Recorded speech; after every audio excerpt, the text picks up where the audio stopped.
बिस्मिल्लाहिर्रहमानिर्रहीम। आज का लेक्चर जो हमारा है वो लाइसोसोम, और इस लेक्चर में हम कोशिश करेंगे कि बाकी सारे ऑर्गन कवर कर सकें ताकि आपका ये चैप्टर कंप्लीट हो सके और आप अपने जो भी एमडीकेट के लिए 8 एमसीक्यूज़ हैं उनको आप करेक्ट कर सकें। और अच्छा, तो सबसे पहले स्टार्ट करते हैं लाइसोसोम्स। इसका मतलब क्या होता है?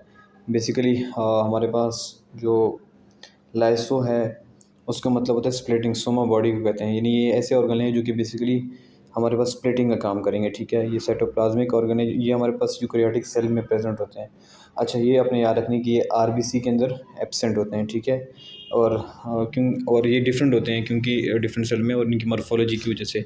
इसको डीडीयू ने 1949 में डिस्कवर किया था। It is not going to be important as such, आपसे एमसीक्यूज़ में नहीं पूछा जा सकता। अच्छा, इसकी स्ट्रक्चर की बात करेंगे। स्ट्रक्चर में आपको ये बात याद रखनी चाहिए कि ये बेसिकली हमारे पास क्या होते हैं।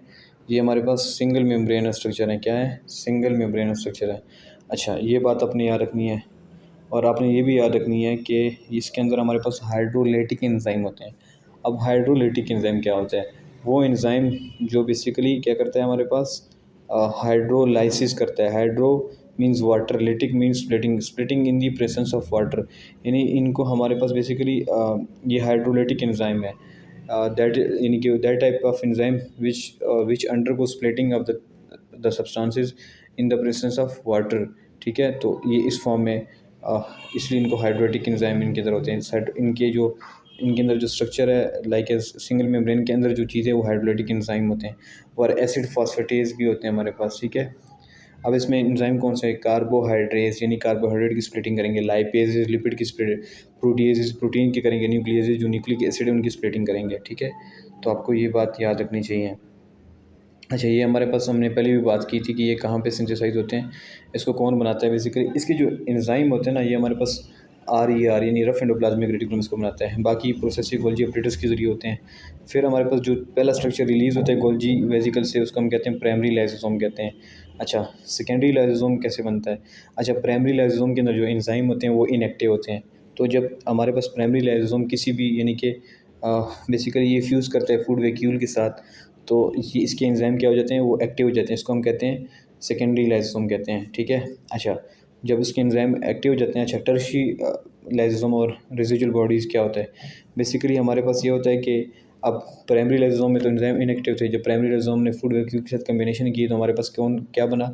हमारे पास बना सेकेंडरी लाइसोसोम। उसके अंदर एंजाइम एक्टिव हुए, उसने डिग्रेडेशन ऑफ मतलब प्रोटीन थे तो उसकी की, लिपिड्स की। ठीक है, उसके बाद जो अनडाइजेस्टेड पार्ट रह गया वो उसको हम कहते हैं टर्शी लाइसोसोम या residual bodies contain undigested material after the absorption of digested food in the cytoplasm. अच्छा, यूनिसेलुलर ऑर्गेनिज्म में जो होते हैं ना, ये कैसे इसको रिमूव करते हैं? एक्सोसाइटोसिस के जरिए। और मल्टी सेलुलर ऑर्गेनिज्म में क्या होता है? ये रिटेन होते हैं सेल में और क्या बनते हैं? लाइपोफ्यूसिन ग्रेन्यूल्स बना लेते हैं। ठीक है, उसके बाद इसकी फंक्शंस की बात करेंगे तो ये फंक्शन बहुत इंपॉर्टेंट है। इसके फंक्शन से एमसीक्यूज आपके पास बन के आता है। बेसिकली फेगोसाइटोसिस करेगा। क्या करेगा? फेगोसाइटोसिस करेगा। फेगोसाइटोसिस का मतलब क्या है? कोई भी फॉरेन ऑब्जेक्ट हमारे मतलब सेल में उसने एंट्री की तो फ़ौरन ही एंजाइम इसको इनगल्फ करेगा और इसको ब्रो करेगा सिंपल डाइजेस्टिबल पीसीज में। इसको हम कहते हैं फेगोसाइटोसिस।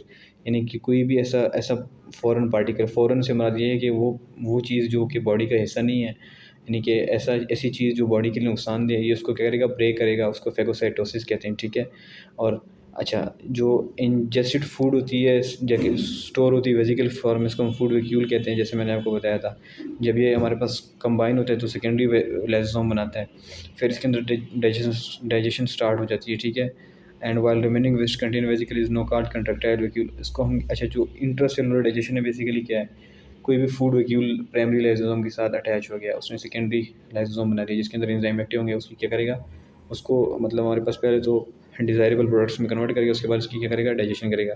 इसको हम कहते हैं इंट्रासेलुलर डाइजेशन। ठीक है, जो हमारे पास अनडाइजेस्टेड पार्ट है वो हमारे पास एक वैक्यूल में स्टोर हो जाएगा जिसको हम कंट्रैक्टाइल वैक्यूल कहते हैं। ठीक है, उसके बाद ये एक और फंक्शन करते हैं, इसको हम एटोफेजी कहते हैं। क्या कहते हैं? एटोफेजी। अच्छा, एटोफेजी से मैं आपको सिंपल सी बात बताता हूँ कि ये बेसिकली ख़ुद को मतलब एक किस्म का यानी कि एटो मीन सेल्फ, फेजी मतलब ईटिंग, यानी अपने पार्ट्स खाना स्टार्ट कर देना। यानी कि ऐसा वक्त आता है कि स्टारवेशन की पीरियड में ये क्या कर देता है? लाइसोसोम हमारे पास ये बेसिकली जो अपने एटोफेजी करना स्टार्ट कर देता है। इस तरह होता है कि during this process some old and worn parts of mitochondria digested such are lysosome are called autophagosome और such process also called during starvation. Starvation में ये होता है बेसिकली हमारे पास कुछ माइटोकॉन्ड्रिया जो होते हैं वो हमारे पास उनको ये ब्रेक करना स्टार्ट कर देते हैं, ठीक है। और ये जो वैक्यूल जो लाइसोसोम उससे बनाता है उसका एक इंपॉर्टेंट नाम है, उसका एटोफेगोसोम नाम है। उसको हम क्या कहते हैं, एटोफेजी कहते हैं, ठीक है। और आपको पता है डेवलपमेंटल प्रोसेस जितनी भी होती है तो उसमें भी ये रोल प्ले करता है। जैसे टेडपोल का, यानी कि आपको पता है जो फ्रॉग होता है ये इसकी स्टेज टेडपोल होती है। इसकी जो टेल होती है उसको रिमूव करता है ड्यूरिंग मतलब मेटामॉर्फोजेनेसिस, ये भी लाइसोसोम करता है। और ये जो छोटा बच्चा होता है इसकी फिंगर्स जो होती है वो वेब लाइक होती है ड्यूरिंग डेवलपमेंटल स्टेजेस, तो उसको भी सेपरेशन उसकी भी कौन करता है, लाइसोसोम करता है। तो आपको ये भी याद रखना है। और lysosome also release enzyme for extra cellular digestion के लिए भी एंजाइम रिलीज़ करता है। उसके बाद हम बात करेंगे, ये पूरा पाथवे एक्सप्लेन किया हुआ जो मैं आपको बता चुका हूँ। अच्छा, अब लाइसोसोम अगर सपोज़ करो लाइसोसोम हमारे पास बेसिकली क्या है, वो एब्सेंट है बॉडी में, क्या है, एब्सेंट है। तो हमारे पास बेसिकली कुछ डिजीज़ कॉज होगी लाइसोसोम के एब्सेंट होने की वजह से, उसको हम कहते हैं लाइसोसोमल स्टोरेज डिजीज़, ठीक है। ये 20 such disease have been discovered so far. अच्छा, इसमें दो किस्म की डिजीज़ आपको याद रखनी है, एक है ग्लाइकोजेनेसिस टाइप 2 एंड एक है Tay Sachs disease. These two are very important. Glycogenesis type 2 में क्या होता है बेसिकली हमारे पास ये दोनों ऑटोसोमल रिसेसिव डिसीज़ हैं। अच्छा, इसमें ये होते हैं बेसिकली हमारे पास जो ग्लाइकोजन है उसको स्प्लिट करने वाला एंजाइम एब्सेंट होता है। तो इस तरह हमारे पास ग्लाइकोजन क्या होता है, वो हमारे पास within membrane bound organelle क्या हो जाता है, डिपॉजिट होना स्टार्ट हो जाता है। अच्छा, टे सेक डिजीज़ जो है ना वो हमारे पास डेंजरस है और ये डेथ भी कॉज कर सकती है। अब कैसे कॉज करती है मैं आपको बताता हूँ। इसमें होता क्या है, इसमें जो एंजाइम है बेसिकली लैपेज वो हमारे पास एब्सेंट होता है, तो लिपिड अकोमोडेशन ब्रेन सेल के अंदर स्टार्ट हो जाता है, जिसकी वजह से मेंटल रिटार्डेशन होती है और फिर इवन डेथ हो जाता है। Tay Sachs disease and glycogen type 2 disease, type 2 disease ये इंपॉर्टेंट है। ग्लाइकोजन टाइप 2 में कौन सा एंजाइम डेफिशिएंट होता है, जो कि ग्लाइकोजिनेज कह सकते हो आप या ग्लूकोकाइनेज कह सकते हो, ठीक है, जो ग्लूकोज को मतलब स्प्लिट करेगा, कार्बोहाइड्रेट्स की फॉर्म में आएगा। और लाइपेज एंजाइम कहाँ एब्सेंट होता है, टे सेक डिजीज़ में। तो ये अपनी याद रखनी बातें। वैक्यूल बहुत ही आसान सा टॉपिक है और इसमें से कुछ ख़ास टर्म्स है जो आपने याद रखनी है। बेसिकली वैक्यूल्स जो होते हैं ये हमारे पास प्लांट एनिमल सेल दोनों में प्रेजेंट होता है। और जो प्लांट होता है उसमें लार्ज सेंट्रल वैक्यूल होता है जिसकी वजह से न्यूक्लियस जो होता है वो पेरिफेरी में चला जाता है। मैं आपको पहले भी बता चुका हूँ। एनिमल सेल में वैक्यूल स्मॉल होते हैं, ठीक है। अच्छा, अब वैक्यूल होता क्या है, वैक्यूल की जो मेम्ब्रेन है उसको हम क्या कहते हैं बेसिकली, ये भी आपने बात याद रखनी है। वैक्यूल के अंदर जो बेसिकली हमारे पास ना जो वैक्यूल है ना, एक मिनट मैं आपको बताता हूँ, आसान सी बातें हैं, इतना मसला नहीं है, ये आपको याद रखना है। जो वैक्यूल के अंदर सोल्यूशन होता है ना उसको हम सेल सैप कहते हैं। यहाँ पे गिवन नहीं है बट आपने याद रखना है, ये जो अंदर सोल्यूशन होता है इसको हम सेल सैप कहते हैं। और वैक्यूल की जो मेम्ब्रेन है इसको हम टोनोप्लास्ट कहते हैं। क्या कहते हैं, टोनोप्लास्ट कहते हैं, ये आपने याद रखनी है। अच्छा, उसके बाद अगर मैं बात करूँ फंक्शंस की, तो फंक्शंस क्या है basically, they serve to expand the plant cell without diluting their cytoplasm. Basically ये हमारे पास,